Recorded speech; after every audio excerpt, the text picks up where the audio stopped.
नमस्कार सभी सुनने वालों को। और इस बार फिर से एक नई शुरुआत, एक नई बात, एक नई शख्सियत के साथ। और हमारे साथ हैं आज हमारे स्टूडियोज़ में सूर्यमणि भाई। सूर्यमणि भाई जो हैं एक सामाजिक कार्यकर्ता हैं और एक आध्यात्मिक संगठन से भी जुड़े हुए हैं। और पिछले 30 साल से आपका एक लंबा अनुभव है, सामाजिक कार्यक्रमों के साथ आप जुड़े रहे हैं। आपने देश के अलग अलग हिस्सों में काम किया है, दुनिया के अलग अलग इलाकों में आपने डिसेबिलिटीज़ के साथ काम किया है। सूर्यमणि भाई से जो बातचीत करने का उद्देश्य है हमारा आज का, वह यह है कि हम जानना चाहते हैं कि दिव्यांगता के क्षेत्र में एक अंतर्राष्ट्रीय परिप्रेक्ष्य क्या है, एक राष्ट्रीय परिदृश्य क्या है, क्या नई चीज़ें हुई हैं। आपने जो कार्यक्रम अब तक किए हैं दिव्यांगता के क्षेत्र में पिछले 10-11 साल में, उसमें क्या क्या नवाचार आपने अपनाए और क्या आपने सीखा और जाना। तो एक समझ और एक विचार, एक दर्शन सूर्यमणि भाई का क्या है दिव्यांगता को क्षेत्र को लेकर, वही हम जानना चाहेंगे। और ये बातचीत पूरी हम आप तक लेके आ रहे हैं रेडियो मधुबन के आपके पसंदीदा शो मन की आंखों से 90.4 FM। सुनते रहिए, मुस्कुराते रहिए। सूर्यमणि भाई, आपका स्वागत है हमारे कार्यक्रम में। Thank you. सूर्यमणि भाई, बताएंगे आपकी ये शुरुआत कहाँ से हुई दिव्यांगता को लेकर, और क्या वे कारण रहे जिसकी वजह से आपको स्टिमुलेशन मिला, आपको एक उत्प्रेरण मिला कि आप इस क्षेत्र में काम करेंगे? एक्चुअली बचपन से मैं सोशल वर्क करने में मुझे बहुत मज़ा आता है जी। मैंने बहुत बार ऐसे मेरे लाइफ में हुआ है, जैसे स्टूडेंट कैरियर में किसी को भी देखते थे रोड साइड में या कोई भी है जिसको कुछ सहयोग की आवश्यकता होता है, तो हम वहाँ आगे चले जाते हैं और उनको जितना हमारे से हो सकता है सहयोग करते हैं जी। और दूसरी बात है कि हम सब ईश्वर के संतान हैं, तो जैसे हमें कोई प्रेरणा देता है हमेशा, जिसको जो सहयोग की आवश्यकता है वो आवश्यकता पूर्ति करने के लिए आप आगे आओ, तो ये प्रेरणा मुझे मिलता है बार बार। और जहाँ मुझे लगता है कि मेरे सहयोग की आवश्यकता है मैं वहाँ आता हूँ। लेकिन ये जो प्रेरणा मुझे 2008 से प्राप्त हुआ जी। एक बात मैं आपको बोलना चाहता हूँ, मेरा जो एल्डर ब्रदर है वो भी 8 साल के बाद ब्लाइंड हो गए थे जी। एक्चुअली वो बचपन में ठीक थे, लेकिन कोई डिजीज़ हुआ तो वो भी ब्लाइंड हो गए। तो बचपन से इन कम्युनिटी के साथ, इन लोगों के साथ मिलना, उनके साथ सहयोग से रहना, उनको सहयोग करना, तो जैसे आदत बना हुआ था। और मन में था कि इन लोगों के जितना हो सके इनकी सेवा किया जाए। और जैसे मुझे मौका मिला, एक सामाजिक संस्था से, आध्यात्मिक संस्था से जुड़ा हुआ हूँ जी, और पूरे जीवन इसमें समर्पित किया हूँ। तो ये जन सेवा कहते हैं ना, मानव सेवा ही माधव सेवा है। तो परमात्मा की जो छवि है हम इनमें देखते हैं, और परमात्मा के सब संतान होने के नाते हमारे भाई हैं, बहनें हैं। हम खुश रहें और कोई किसको कुछ ज़रूरत है और उनके पास नहीं है, हम दे सकें, तो ये हमारा ड्यूटी रहता है और हमारा ये कर्तव्य है कि हम उनके साथ मिलें और उनके सहयोगी बने जी। तो इस प्रकार की प्रेरणा मुझे मिलता रहता है और हम आगे बढ़ते रहते हैं। अभी तक आपने कौन कौन से कार्यक्रमों को अंजाम दिया है? मैंने देखा कि जैसे दिव्यांग हम कहते हैं, तो समाज में जो ये शब्द है, तो ये शब्द को सभी ने एक अच्छे रूप से नहीं लिया जी। तो जो भाई बहनें दिव्यांग हैं उनके जीवन में मैंने देखा बचपन से उनके एक नेगेटिव एटमॉस्फेयर में वो रहते हैं। जिससे भी बात करते हैं उनका मनोबल बढ़ाने के बजाय उनको हमेशा दिव्यांग बोल के उनका मनोबल को घटा देते हैं। तुम कुछ नहीं कर पाएगा, तुम घर में बैठे रहो जी। तो ये जो मानसिकता है, मेरे को बहुत लगता था कि ये मानसिकता एक पुअर मानसिकता है। समाज से ये मानसिकता को पहले दूर करना है समाज से। तो मैंने जो कॉन्सेप्ट पर काम किया वो है दिव्यांग समानता, संरक्षण और सशक्तिकरण जी। तो समानता तब आएगा समाज में जब हमारी दृष्टिकोण बदलेगा, हमारे अंदर ये भावना रहेगा कि ये हमारे समाज के अभिन्न अंग है और इनके अंदर ईश्वर ने इतनी खूबी भरा हुआ है जो हम उनको नहीं जान पाते हैं। ईश्वर ने किसको ऐसा जन्म नहीं दिया है, उनको हर एक खूबी के साथ जन्म दिया है। कोई भी कारणवश उनका कोई भी अंग आधा काम करता है या थोड़ा कम काम करता है जी। ये मायना नहीं रखता है कि उसका मनोबल इसके द्वारा कोई घटा हुआ है या ये कुछ नहीं कर सकता, क्योंकि आत्मा के रूप में सब सशक्त हैं। कर्म इंद्रियां तो एक साधन है, ऐसे कई कर्मेंद्रियाँ हैं, हम अपने को देखते हैं कि हमारी कई कर्मेंद्रियाँ जो ठीक से काम नहीं कर रहा है। फॉर एग्जांपल हमारे आँख को हम देखेंगे तो इसमें कभी लो साइट हो जाता है, कभी शॉर्ट साइट हो जाता है, कभी मतलब लो विजन हो जाता है, या हम दूर को देखने के लिए भी चश्मा यूज करते हैं। तो ये भी तो हम भी पार्शियली साइटेड हो गए ना जी। तो अगर हम अपने लिए अच्छा सोच सकते हैं तो उनके लिए क्यों नहीं अच्छा सोच सकते हैं। तो ये जो मानसिकता समाज में है, हम सब मिलकर के ये मानसिकता को पहले दूर करें, और जो भी दिव्यांग भाई बहन हैं उनका सेल्फ एस्टीम बढ़ाएं जी। उनको इतना एम्पावर करें कि वो खुद ही समझे कि मैं जो भी मेरा कुछ लॉस हुआ है वो लॉस नहीं है, ये मेरा जो प्रगति के आगे जो मैं बढ़ने वाला हूँ या मेरा जो एम एंड ऑब्जेक्ट है ये बाधक नहीं है जी। कई बार हम देखते हैं, फॉर एग्जांपल जो साइटेड और एक विजुअल इम्पेयर्ड के साथ, मैं एक बार राजकोट गया था तो एक वहाँ जो ब्लाइंड स्कूल में जी, और मेरे साथ भी एक साइटेड बच्चा था जो 9th स्टैंडर्ड में पढ़ता था।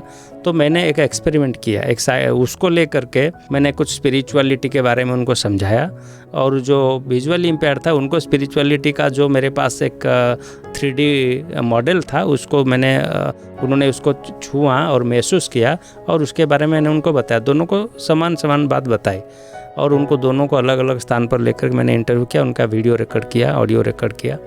तो देखा कि जो साइटेड बच्चा था वो मुझे 60% फीडबैक दिया, वह जो विजुअल इम्पेयर्ड बच्चा था वो मुझे 90% से एबव मुझे फीडबैक दिया। बहुत बढ़िया। तो मेरे को ये लगा कि हम जिसको कहते हैं कि ये कुछ नहीं कर सकते हैं, इनका एक वो देख नहीं पाते, मतलब उनका इंटेलेक्चुअल लेवल तो बहुत हाई है, मेमोरी तो बहुत हाई है, तो हम कंपेयर किसको देख करते हैं, स्थूल कर्मेंद्रियों को देख करते हैं, लेकिन जो सूक्ष्म कर्मेंद्रियाँ उनके अंदर है, जो सिक्स्थ सेंस है, उसको हमेशा नज़रअंदाज कर देते हैं। और ये मैंने पाया तो, और मुझे ये लगा कि नहीं, इनके अंदर बहुत सारे ऐसे खूबियाँ हैं, अगर उनको हम थोड़ी सी उनको प्रमोट करें तो ये नॉर्मल बच्चों से भी आगे जा सकते हैं।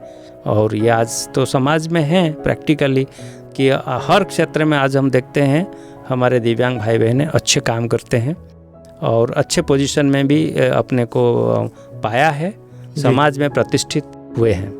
जी, आप जो भी कर रहे थे पिछले 11 साल में, उसमें कौन कौन से ऐसे महत्वपूर्ण प्रोग्राम रहे जिसको आपने पूर्ण किया और आपको ये सफलता मिली?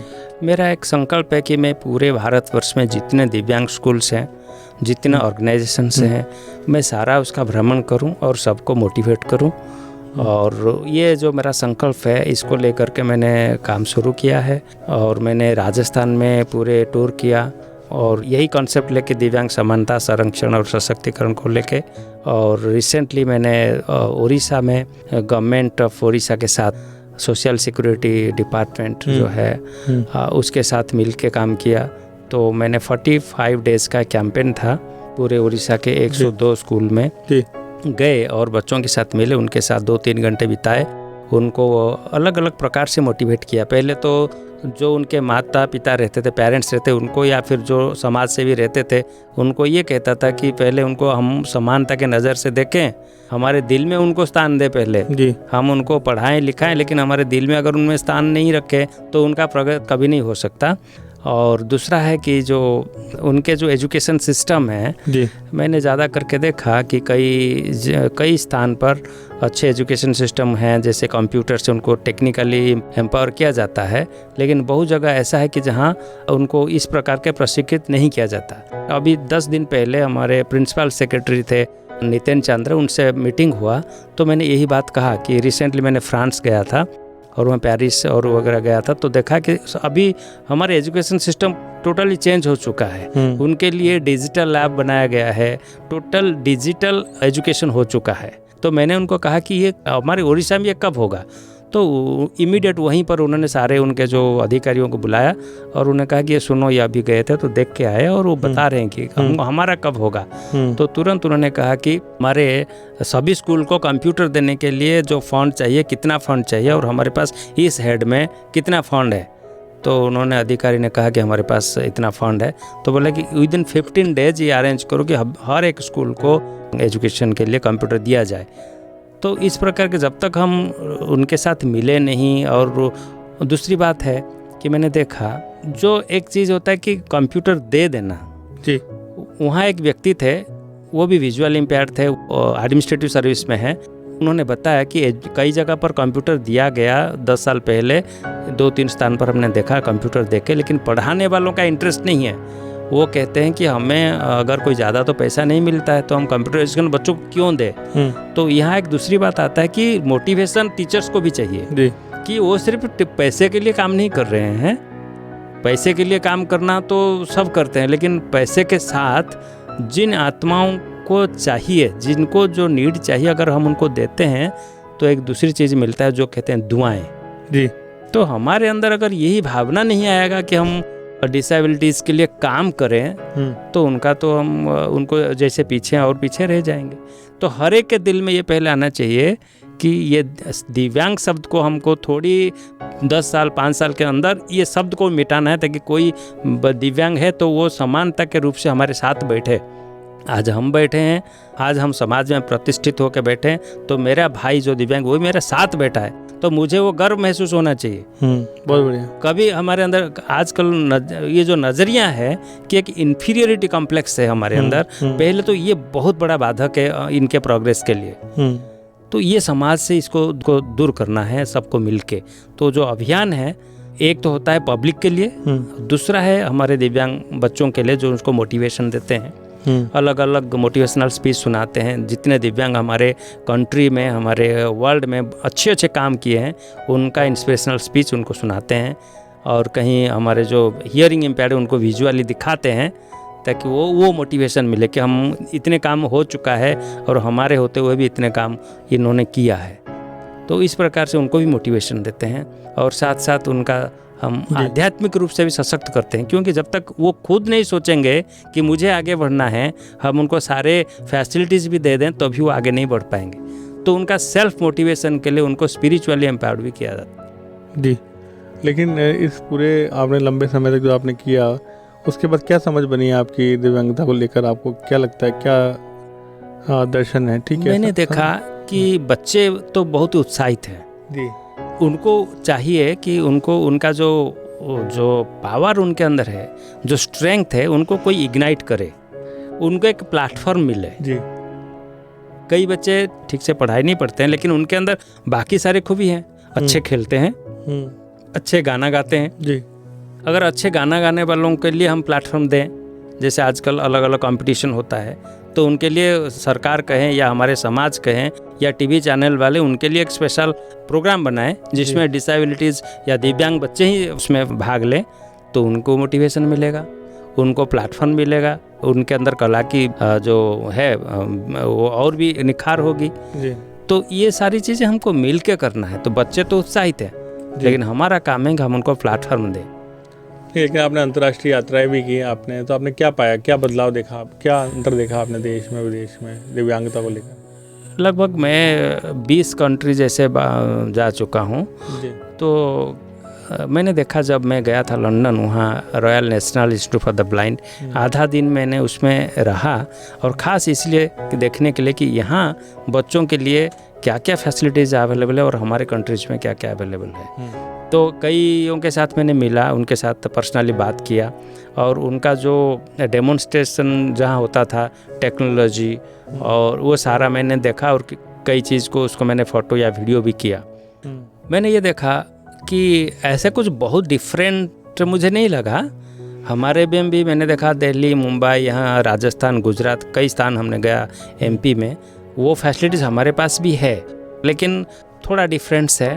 हमारा अगर थोड़ी सी प्रयास इसमें रहेगा कि जो बच्चों के अंदर जो क्वालिटीज़ है उनको हम कैटेगराइज करके उस प्रकार के प्रशिक्षण दिया जाए। फॉर एग्जांपल, कोई चाहता है कि वो पढ़ाई में, तो उनको उस प्रकार के ट्रेनिंग दिया जाए। कोई कहता है खेल के लिए, तो उनको उस प्रकार ट्रेनिंग दिया जाए।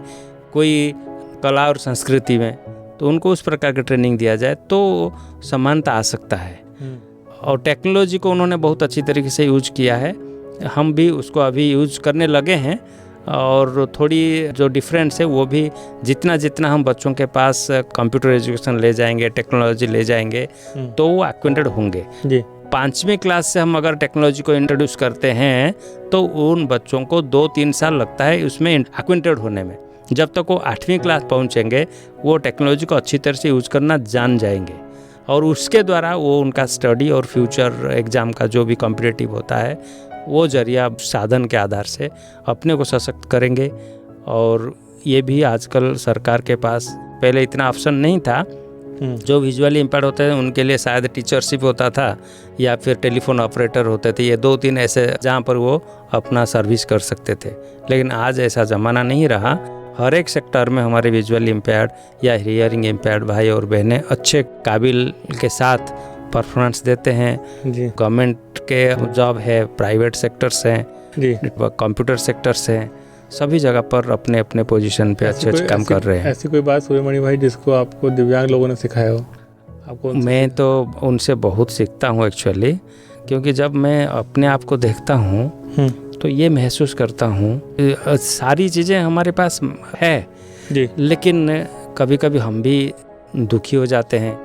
लेकिन जिसके पास कोई एक अंग ठीक से काम नहीं कर रहा है, कभी वो महसूस करते होंगे, लेकिन उनके चेहरे में, उनके बोलचाल में कभी मैं महसूस नहीं करता। वो खुश रहते हैं और हमारे से ज़्यादा खुश हो रहते हैं, अच्छे से गाना गाते हैं, अपने लाइफ को अच्छी तरह से एंजॉय करते हैं। और हमारे, मैंने देखा समाज में ऐसे जब जिसके पास सब कुछ है लेकिन मन की खुशी नहीं है, उमंग उत्साह नहीं है जी, तो कभी कभी उनसे भी हमें बहुत अच्छा इंस्पिरेशन मिलता है कि हमें भी ईश्वर ने सब कुछ देते हुए भी जो गुण उनमें हैं वो गुण हमारे में भी होनी चाहिए। जी, तो आने वाले दिनों में क्या परियोजनाएं हैं, प्रोजेक्ट हैं आपके माइंड में? जो मैंने आपको कहा कि भारतवर्ष के सारे इंस्टीट्यूशनों में तो जाऊंगा, कैसे भी करके ये जो अभियान है वो लेके हर एक स्टेट में मैं करने वाला हूँ और करूँगा ही। और इस ज़रिए से मैं समझता हूँ कि समाज को थोड़ा मोटिवेट कर सकता हूँ कि हमारे दिव्यांग भाई बहनों को समानता के नज़र से देखें और अपने दिल में समाएं और उनको प्रोत्साहित करें, आगे बढ़ाने के लिए अपना सहयोग दें। आप अपने संगठन का एक डेली समाचार पत्र भी निकालते हैं?